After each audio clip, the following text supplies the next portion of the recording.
Turkey Syria के बाद क्या अब इंडिया पाकिस्तान में भी भूकंप मचाएगा तबाही? क्या इंडिया में भी आ सकता है टर्की सीरिया जैसा भूकंप? बात करेंगे इस वीडियो में। नमस्कार, मेरा नाम है स्वर्ण और आप देख रहे हैं अनकट। तुर्की और सीरिया में भूकंप ने हजारों घरों और सैकड़ों बिल्डिंग्स को नष्ट कर दिया है। अब तक इस भूकंप से 35,000 से ज्यादा लोगों की जान जा चुकी है। इस भूकंप की प्रेडिक्शन करने वाले डच रिसर्चर फ्रैंक हुगरबीट्स ने अब भारत के बारे में भी चौंकाने वाली प्रेडिक्शन की है। फ्रैंक हुगरबीट्स ने तुर्की और सीरिया में आए भूकंप की भविष्यवाणी की थी। हुगरबीट्स ने कहा था कि तुर्की में विनाशकारी भूकंप आएगा। भूकंप की लिस्ट में तुर्की और सीरिया के बाद उन्होंने भारत और पाकिस्तान को रखा है। उन्होंने कहा है कि एशियाई देशों को तुर्की की तरह भूकंप या प्राकृतिक आपदा का सामना करना पड़ सकता है।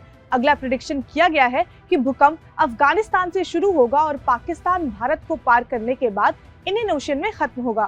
फ्रैंक नीदरलैंड के सोलर सिस्टम ज्योमेट्री सर्वे के लिए काम करते हैं। फ्रैंक ने अपने ट्वीट में लिखा था कि जल्द ही या कुछ दिनों बाद में दक्षिण मध्य तुर्की, जॉर्डन, सीरिया, लेबनान के इलाके में 7.5 मैग्नीट्यूड का भूकंप आएगा।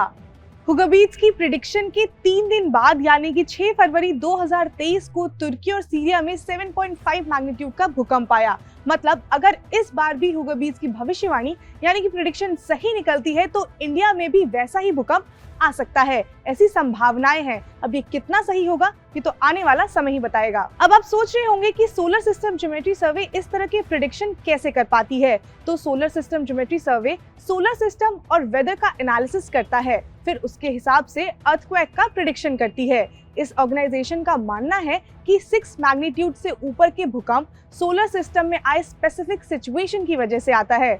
इनका कहना है कि जब सन एंड मून एक स्पेसिफिक पोजीशन में पहुंच जाते हैं तब ज्यादा मैग्नीट्यूड के भूकंप आते हैं।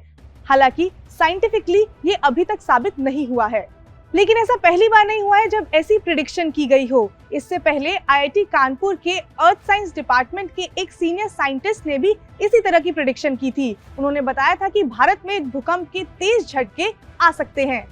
प्रोफेसर जावेद मलिक, जो देश में भूकंप की पुरानी घटनाओं के कारणों और परिवर्तनों पर लंबे समय से रिसर्च कर रहे हैं, उन्होंने कहा था कि भारत के कुछ हिस्सों में 7.5 तीव्रता से ज्यादा का भूकंप आ सकता है।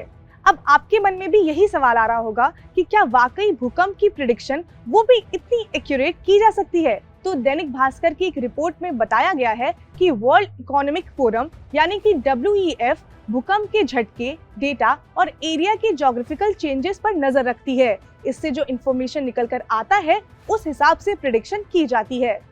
जब भी 6 मैग्नीट्यूड से ऊपर का भूकंप आता है उससे लोगों को बहुत परेशानी होती है। इंडिया में तो 6 से लेकर 7 मैग्नीट्यूड की रेंज के भूकंप काफी विनाशकारी भी रहे हैं। कब तो 26 जनवरी 2001 में भुज में आए भूकंप को हम कैसे भूल सकते हैं। 7.7 मैग्नीट्यूड के इस भूकंप ने हजारों लोगों की जान ली और लाखों लोगों को बेघर कर दिया था। वहीं अक्टूबर 2005 को कश्मीर में ऐसा ही भूकंप आया था। सुबह सुबह आए इस भूकंप के झटके भारत, अफगानिस्तान, तजाकिस्तान और चीन तक महसूस किए गए थे। भूकंप से 88,000 से ज्यादा लोगों की जान चली गई थी। इससे सबसे ज्यादा नुकसान पाकिस्तान को हुआ था। भारत में 1350 लोग मारे गए थे।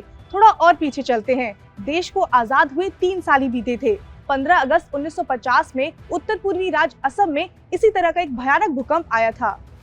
इस भूचाल के बारे में तो कहा जाता है कि जलजला इतना तेज था कि सेस्मोग्राफ की सुइयां टूट गई थी, लेकिन सरकारी तौर पर रिक्टर स्केल पर इसे 8.6 तीव्रता का बताया गया था। थोड़ा और पीछे चलते हैं। 15 जनवरी 1934 को रात में 2:13 पर बिहार में 8.0 तीव्रता का भूकंप आया था, जिसमें 30,000 से ज्यादा लोगों की मौत हुई थी।